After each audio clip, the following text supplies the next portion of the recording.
Mongo Betty. Trop de soleil tue l'amour. Roman. Édition Julliard, 1999. Chapitre 15. On ne put malheureusement pas, dans l'immédiat, renouer avec le cortège de campagne d'Amangou Ondois Rigobert. Voici pourquoi. Un beau matin, on apprit par la radio et la télévision d'État, seuls grands médias locaux, que les élections avaient été reportées à une date ultérieure non précisée et, par conséquent, que la campagne électorale était, comme les élections elles-mêmes, renvoyée à plus tard. C'était une décision tout à fait arbitraire, dans le style du régime, prise sans aucune concertation avec les partis de l'opposition, dont chacun savait pourtant, sur la base des précédentes élections, qu'ils représentaient plus de la moitié des populations.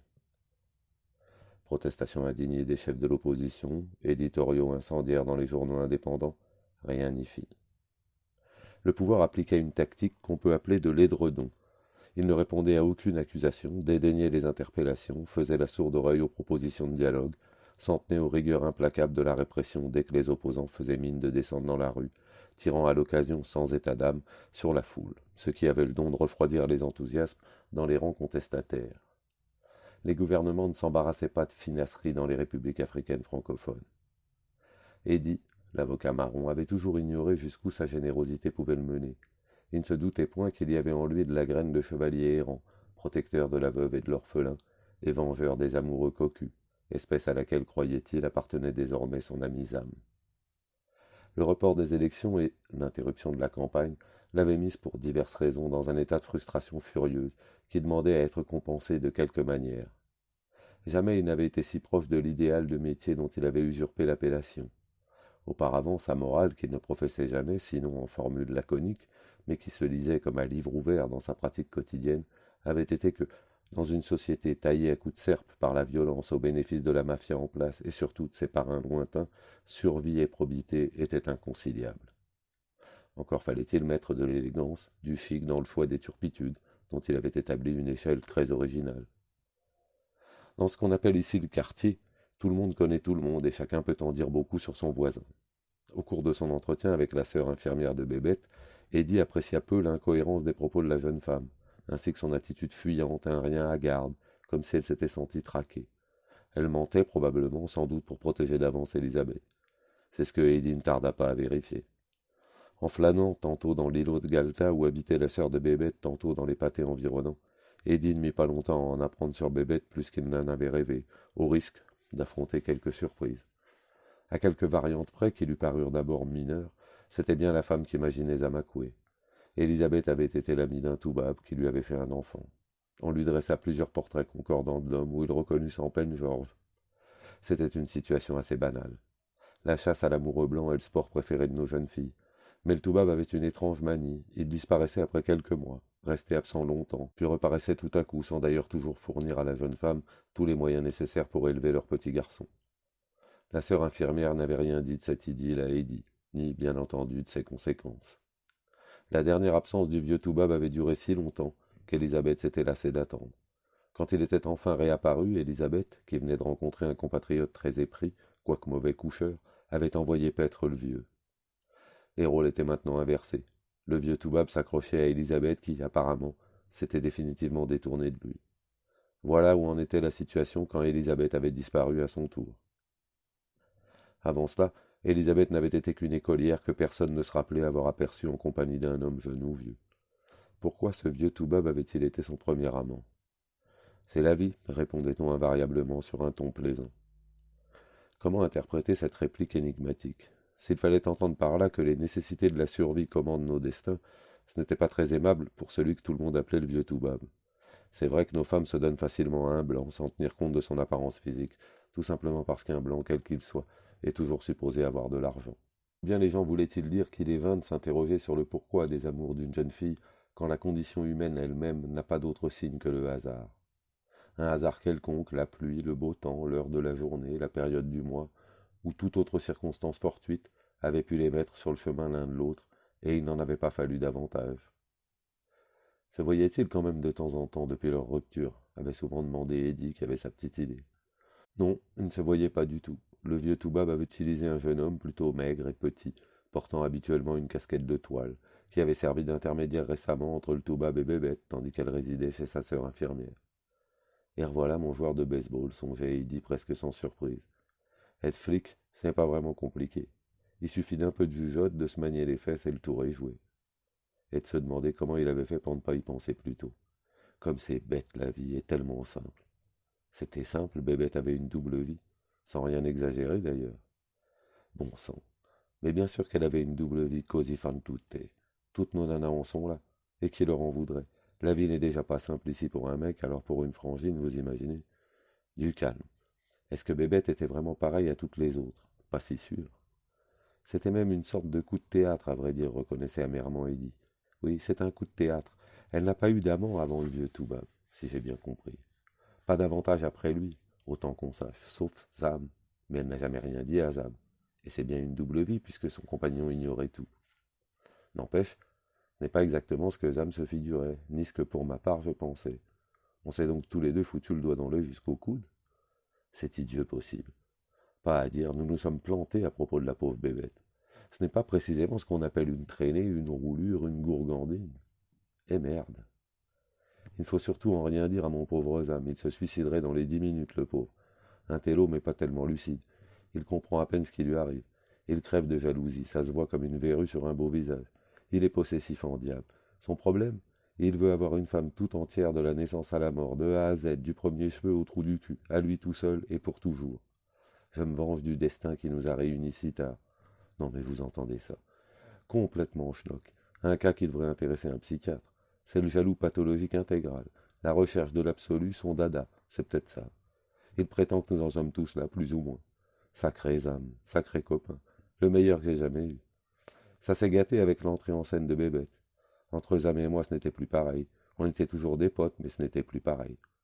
C'est ce qui arrive toujours quand une poufiasse de pute se met de la partie. Sans trop savoir comment il aborderait le triste sujet avec lui, Eddie voulait absolument revoir celui que les Africains avaient baptisé à tort le vieux Toubab, car Georges n'était pas si vieux. Mais c'est quand même un peu vrai qu'il avait l'air d'un vieux à certains moments. Il faut renouer avec ce type, lui susurrait son instinct. D'abord, qu'est-ce qu'il fait là? Et pourquoi traîne-t-il toujours ses guêtres dans les milieux où il ne risque pas beaucoup de rencontrer ses semblables? Quelle est sa responsabilité dans l'enlèvement d'Élisabeth? Un vicieux qui ne peut pas se passer des croupes des négresses? Possible. Ou alors une barbouze, quelqu'un qui en sait des tonnes sur tout le monde. Mais ses recherches demeuraient désespérément vaines. Il en était de même pour le joueur de baseball. Revoir l'homme à la mâchoire supérieure dégarnie qui n'en pouvait mais en dépit de sa bonne volonté, puis Norbert, toujours muré dans sa mission top secret, ne lui fut d'aucun secours. Eh qu'est, répétait Norbert, tu es même comment? Pourquoi tu refuses d'aller voir le commissaire là? Oui, je te l'ai dit que c'est un bon type, il peut t'aider très bien même. Après tout, se dit Eddie, pourquoi ne pas employer à la fin les grands moyens? Le commissaire, sergent Garcia version tropicale, déclina poliment l'invitation au restaurant faite par Eddie. Mais avec des mous, des regards en coulisses, des minauderies, des réticences, des chichis qui suggéraient assez que le fonctionnaire accepterait un autre genre de cadeau. On s'accorda finalement sur une rencontre discrète chez une amie commune, propriétaire d'un circuit réputé.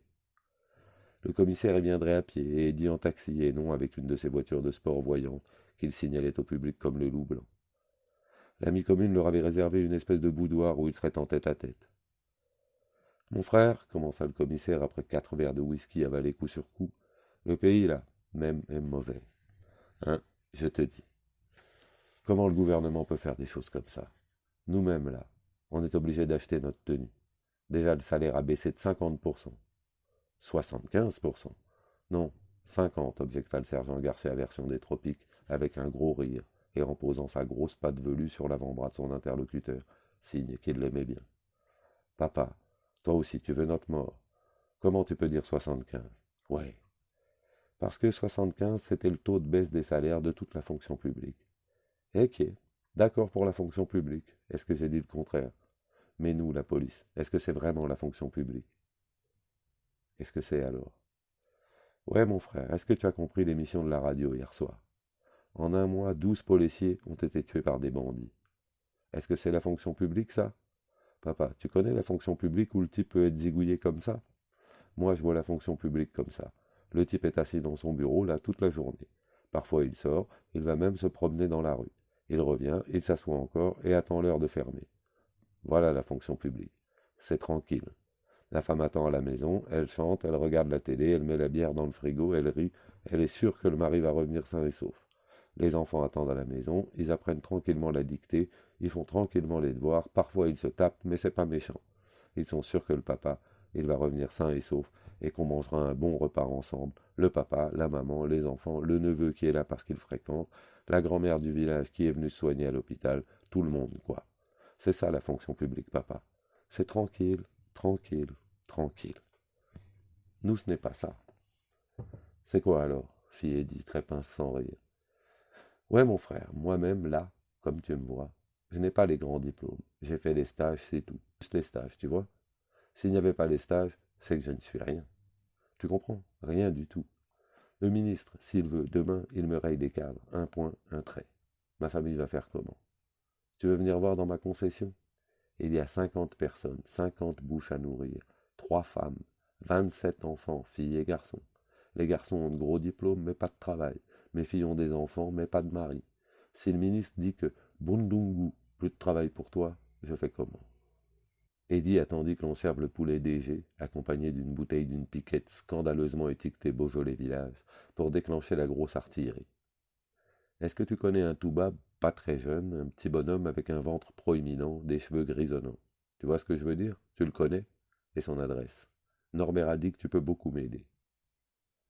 Le souffre-douleur de Zorro, version des tropiques, piqua du nez dans son assiette, où s'amoncelaient des pièces de poulet, à côté de morceaux de plantain couronnant une pyramide de riz blanc, le tout noyé dans une sauce huileuse rouge. Il s'appliqua à dévorer cette pâtée avec des borborigmes de déglutition, des aspirations ronflantes, des grognements enragés, des soupirs éperdus. De temps à autre, il se versait un plein verre de la piquette appelée abusivement Beaujolais Village et, la tête rejetée en arrière, la déversait aussitôt dans son gosier. Après 5 bonnes minutes de cet exercice et de silence, le sergent Garcia, sans lever son groin, ni se départir de son explication acharnée avec le poulet DG, déclara. Pardon, mon frère, je n'ai pas bien compris là, mais tu demandes quoi même au juste? Excuse-moi, mais je n'ai pas bien compris. Eddie sortit son portefeuille pour en extraire ostensiblement un billet de 10 000 qu'il posa sur la table, près de la main droite du sergent Garcia version tropicale. Le policier fit semblant de ne rien voir et continua à s'empiffrer bruyamment. Ah oui, fit-il tout à coup après un nouveau silence de plusieurs minutes. Mon frère m'a demandé si je connaissais un blanc, je crois. C'est quel nom déjà, là? Georges, dit Eddie. Georges n'est pas un nom, c'est un prénom. Mon frère ne connaît pas le nom du blanc, là? Non. Alors je suis désolé, je ne peux rien faire. Nous autres dans la police et surtout dans les stages, moi je n'ai fait que les stages en guise de diplôme, dans les stages donc on nous dit, les noms c'est très important. Rien de plus important. Les noms. Eddie déposa encore un billet de 10 000, puis un autre. Et au quatrième, le policier dit d'un ton génial. Mon frère, je dis que, hein, c'est ma mort que tu veux là ou quoi même? Ouais. Si je fais la chose que tu dis là, je suis mort. C'est comme si je faisais une enquête. Mon frère sait-il que c'est formellement interdit à un policier de faire une enquête, au risque de mettre en cause un grand? C'est un secret d'État que tu me demandes là, mon frère. Ouais. Si tu veux ma mort, alors enterre-moi tout de suite. Mourir pour mourir, donne-moi de quoi faire le chemin jusqu'à l'autre rive. Là, c'est pas assez pour enterrer un frère. Enterre-moi complètement puisque tu as décidé ma mort. Sous ses airs apparemment inoffensifs de goinfre adipeux, le fonctionnaire était un véritable caïd et savait mener son interlocuteur à la baguette. Eddie avait obtenu des secrets autrement plus importants à moindre coût. Derrière ce galimatia inintelligible à un étranger, Eddie identifiait parfaitement les intentions du policier véreux et agissait en conséquence. C'est au 8e billet de 10 000 seulement que le sergent Garcia, version tropicale, consentit à dire à Eddie où et comment retrouver Georges, qui s'appelait, pour l'état civil, Georges Lamotte. C'était déjà un type impossible, se disait Eddie après avoir quitté le sergent Garcia, version tropicale. Le voilà maintenant affligé d'un blaze impossible. Lamotte, Lamotte, Lamotte de beurre, oui. Je commence à ne plus regretter d'être revenu. Rien ne vaut ce bled à la con.